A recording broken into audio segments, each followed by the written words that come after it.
Bonjour à tous et à toutes, ici Alex d'Happy Budget et on se retrouve sur ce sujet qui est la voiture. C'est mon grand sujet du moment. Est-ce qu'on achète une voiture neuve ou d'occasion? Euh, En achat ou en location? En essence ou en électrique? Ou en diesel? Voilà. C'est une autre grande question du moment. Je n'ai pas vraiment fait de recherche approfondie. J'ai commencé. Si cela, ça vous intéresse, vous me le dites en commentaire et je ferai une vidéo sur mes recherches vraiment approfondies, du moins ce que, pas les experts, mais peut-être qu'il y a des experts de la finance qui parlent de voitures. En attendant, je vais juste vous donner mes points d'interrogation, ce que j'ai comme information et surtout, j'aimerais avoir vos retours sur votre vie à vous, sur, sur votre vécu, votre expérience, vos données personnelles, c'est-à-dire toutes les infos qu'on a pu vous donner. Si par exemple ils sont dans des personnes parmi cette communauté fait partie de ce milieu. Hein. On fait tous partie de milieux différents et peut-être que l'un ou l'une d'entre vous connaît un peu plus ce sujet-là et qui pourrait nous aiguiller un peu tous, enfin nous toutes qui sommes un peu dans ce désespoir si un jour ou l'autre quand ça nous arrive. Voilà, ma grande question du moment, c'est la voiture. Qu'est-ce que je fais? Je fais un achat ou une location. Alors, pour commencer, je vous avais posé cette question-là. Est-ce que je faisais du leasing ou pas? Ou est-ce que ce serait plutôt de l'achat? Alors, a priori, j'ai eu par une, personne, une de vous en fait, qui m'a dit, attention, il y a quelques années, moi quand j'ai acheté, enfin, quand je me suis renseignée, quand on fait un leasing, c'est considéré comme un crédit au niveau de la banque. Donc finalement, c'est la même chose. Effectivement, après, si vous voulez faire un crédit, que vous soyez en leasing ou en achat crédit, bah, vous êtes au même taux. Donc déjà, de base, ça ne vous changera rien. Donc, si je fais location, achat, que ce soit, j'écris très très mal, je fais aucun effort, c'est pas cool. Que ce soit pour le taux d'endettement, endettement,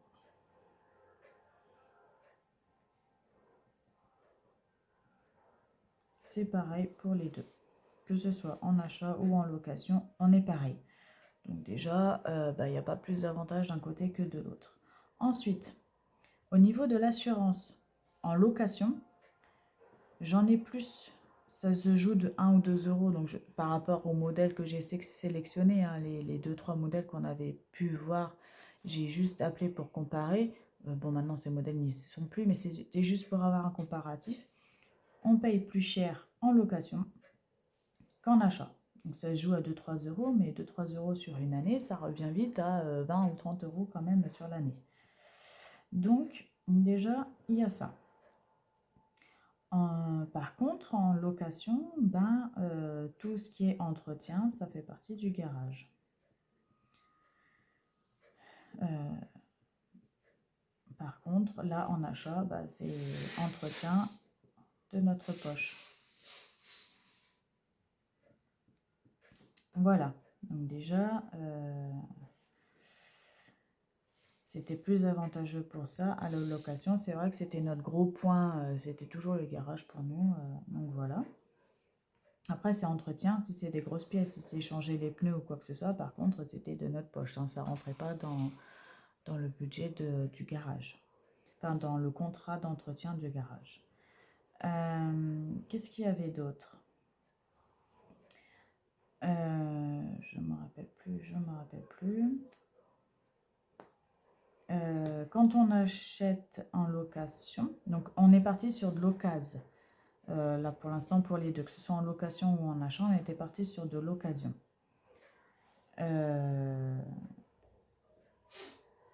Alors que neuf forcément, que ce soit en location pardon, ou en achat, c'était déjà plus cher. Donc forcément, ça ne rentrait pas du tout dans notre budget à nous. Donc on était parti sur de l'occasion. Maintenant, ce qui est vrai et ce qui est bien, c'est que quand c'est neuf, ben, toutes les premières années déjà, tout est neuf en bon état, normalement, sauf si on passe sur une mauvaise série. Et donc, du coup, ben, on n'a pas de problème de pièces qui rouillent ou de pièces qui pètent,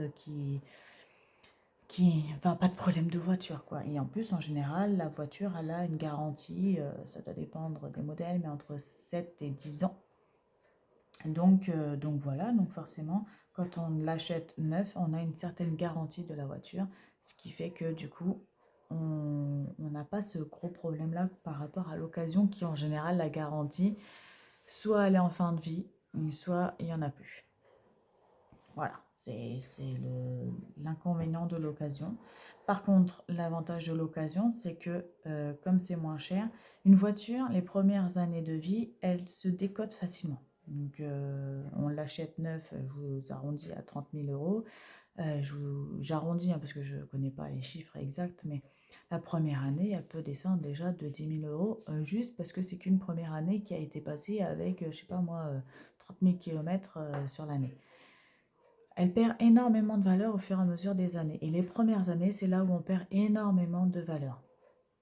Donc en occasion, on l'achète déjà moins cher, alors qu'elle est toujours un peu récente. Si elle a 5 ans, pour moi, elle n'est pas vieille, surtout si elle n'a pas beaucoup de kilomètres. Et donc du coup, on paye quand même moins cher. Voilà, donc voilà les avantages, les inconvénients entre l'occasion et le neuf. Maintenant, la question se posait à un moment donné, c'est est-ce qu'on passe sur du diesel, de l'essence ou de l'électrique? Et là, on ne sait pas. Alors, si on était parti sur du leasing, on était parti sur du diesel. Parce qu'on se dit, les pièces, on sait, elles sont plus chères. Mais le leasing, normalement, c'est compris dans les entretiens, donc on ne paye pas la manœuvre et la pièce a changé. Donc, on s'est dit, diesel, ok, mais en leasing, pas en achat. Ça, c'est notre avis à nous. Après, chacun a un avis différent. Voilà, parce qu'on paye plus en essence, mais on fait plus de kilomètres. Et moi, nous, tout court, on fait beaucoup de kilomètres, donc c'est vrai qu'on s'est posé la question. Mais au niveau de pièces, c'est pas rentable. Donc, du coup, on était parti, leasing diesel. Maintenant qu'on est plus sur de l'éventuel achat, pardon, et ben du coup, on se rabattrait plus sur de l'essence ou depuis peu l'électrique. On s'est déjà posé la question, le prix de l'électricité montait, donc du coup on s'est dit ça vaut plus le coup, on arrête cette idée. Et bah là, il reparle d'essence qui vont encore monter, parce que l'essence n'est pas assez chère à leur goût. Donc on se dit finalement, est-ce que l'électricité ne serait quand même pas moins chère dans tous les cas que l'essence? Ça, c'est une grande question. Donc, ma question à moi, c'est est-ce que quelqu'un d'entre vous roule en électrique?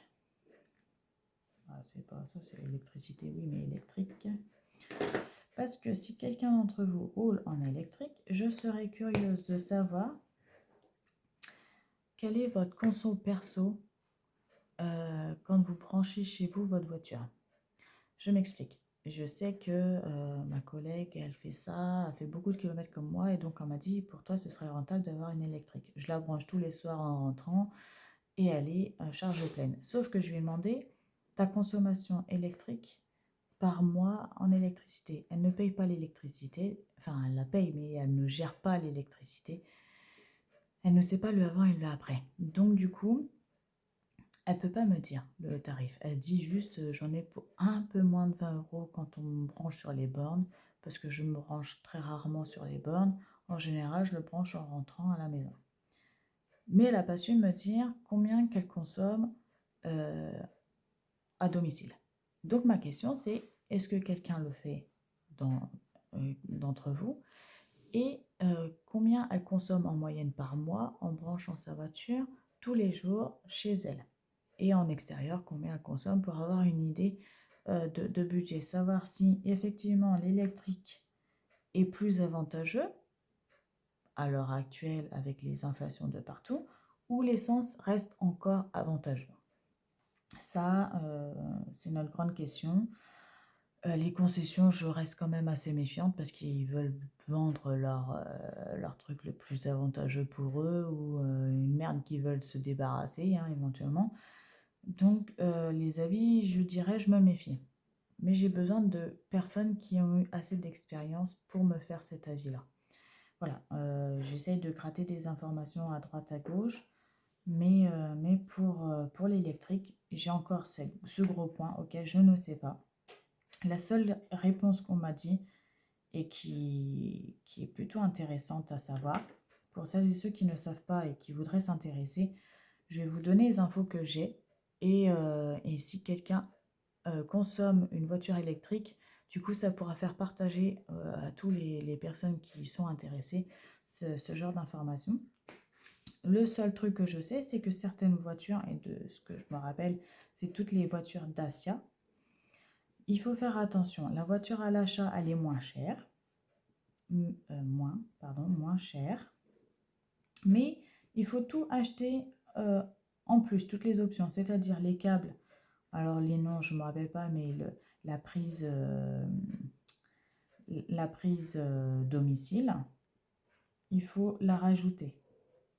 La grosse prise qui se branche sur les bornes, pareil,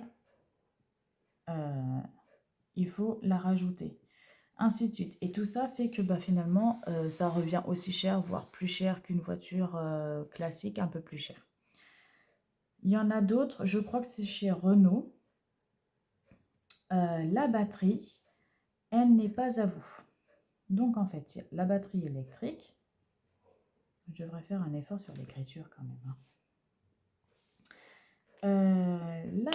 La batterie de la voiture, il y en a, on loue tous les mois la batterie parce qu'elle ne nous appartient pas. Elle appartient au garage. C'est-à-dire, un exemple qu'on m'a donné, 140 € par mois, on paye la batterie. Et donc, du coup, s'il y a un problème, le garage le rechange, la rénove, enfin bon, bref, peu importe. On n'a pas de problème de batterie parce que tout est pris en charge. Mais on paye 140 € par mois en plus de l'achat de la voiture. Mais d'autres marques, quand on achète la voiture, la batterie est comprise dans le prix. Donc, on ne la loue pas, elle nous appartient. Donc, forcément, si on a un pet, c'est forcément de notre poche. Mais je me suis renseignée auprès des gens qui ont une voiture électrique. La batterie est garantie déjà 10 ans et il y en a qui ont fait même plus et elle est intacte. Donc je pense que c'est un peu comme toutes les voitures, on a une batterie quand même. Avec un peu de chance et un bon entretien, on peut avoir une voiture avec une batterie qui tient. Et si on l'entretient moins bien, on a une batterie qui est plutôt faible. Autre chose, forcément, les autonomies ne sont pas énormes. Donc, par exemple, celle de ma collègue, elle a une autonomie de 250 km. Donc, elle va changer pour en avoir une à 400 km pour faire un peu plus. Mais c'est plus pour leur confort qu'autre chose parce qu'elle m'a dit c'est suffisant pour nous. En fait, la voiture électrique, c'est bien pour une deuxième voiture, pas pour une voiture si vous êtes seul. Prenez pas ça parce que si vous voulez partir en vacances ou faire des gros trajets ou quoi, vous allez être vite bloqué. Là, ce serait plus pour une seconde voiture, ce qui est le cas pour nous. Pour du petit trajet, attention, petit trajet, je me suis renseignée, qu'est-ce que ça veut dire petit trajet? Est-ce que c'est 50, 60 km? Est-ce que c'est 30, 40 km? Je ne savais pas. Donc on m'a dit non, petit trajet, pardon, c'est en moyenne 200 km par jour. Moi, clairement, c'est ce que je fais. Enfin, 200, je suis large, mais moi, je fais plutôt 80, 100 km par jour, voire un peu plus parfois, selon les emplois du temps, les rendez-vous ou quoi. Mais en gros, je rentre dedans. Donc, je fais partie du petit kilomètre quotidien. Donc, je rentre dans cette catégorie. Ensuite, donc seconde voiture également. Qu'est-ce que je voulais dire? Et bien sûr, si vous prenez quotidiennement, comme ma collègue par exemple, de l'autoroute au quotidien pour aller au travail, vous allez plus consommer que moi qui ne prends pas d'autoroute et qui prend que de la campagne et de la ville. On n'arrive pas du même endroit. Elle prend l'autoroute. Bon, elle peut prendre sans autoroute, mais c'est plus rapide par l'autoroute. Moi, je n'ai pas du tout d'autoroute. Donc forcément, je consommerai moins en autonomie. Mais quand elle arrive chez elle en fin de journée, il lui reste entre 35 et 40% d'autonomie. Donc c'est pas rien. Voilà. Donc moi, si je n'utilise pas d'autoroute, peut-être que je serais plutôt à 45-50. Je sais pas. Mais c'est quand même bon à savoir, c'est que, bon, comme toute voiture, finalement, plus on monte en kilomètres heure, plus on consomme. Et bien là, plus on baisse la batterie, enfin l'autonomie. Pareil, quand il fait froid, on consomme plus d'autonomie enfin du coup, à la fin de la journée, on a moins d'autonomie de voiture qu'en été parce qu'on a le chauffage. Et c'est pareil en essence. En essence, on va utiliser plus d'essence en mettant le chauffage qu'en été en n'en mettant pas. Bon, voilà. Tout ça, ça fait que c'est des choses à savoir, mais j'ai envie de dire, ça ne change pas vraiment au niveau de notre consommation essence. Forcément, la voiture, elle va plus chauffer quand il fait froid, donc forcément, elle a besoin de plus d'énergie. Voilà. Mais c'est pareil pour une essence. Donc voilà, c'est des petits détails qu'il faut savoir, que du coup, je sais que quand je vais regarder les voitures, faut que je me renseigne. La seule chose qui me manque, voilà, c'est la consommation électrique en euros. Voilà, pour celles et ceux qui roulent, j'aurais besoin de cette information. Pour ceux aussi qui se posent la question, vous pourrez peut-être avoir cette information via cette ou ces personnes-là et voir si effectivement l'électrique est plus avantageux que l'essence ou pas. Et surtout, savoir sur quelle voiture éventuellement s'orienter. Voilà, c'est pas une vidéo comme une autre. C'est plutôt une vidéo pour moi, pour essayer de savoir dans quelle direction aller. Maintenant, je peux faire des recherches un peu plus approfondies au niveau de la, comment on dit, de la spécificité au niveau du diesel, de l'essence et de l'électrique, si vous préférez. Voilà, là, c'était pas mon but de la vidéo, c'était plus pour avoir un appel à l'aide et puis en même temps pour aider certaines personnes qui sont peut-être dans la même situation que moi et donner les petites informations que j'ai réussi à récolter au fur et à mesure des jours en posant des questions, en me renseignant à droite à gauche. Donc voilà. Surtout, faites comme vous voulez, comme vous pouvez. Nous, on est parti sur de l'achat parce qu'on a vu que le taux d'endettement ne nous changerait pas, que ce soit en location ou en achat. Mais après, c'est une question d'avis. Voilà, c'est notre point de vue à nous.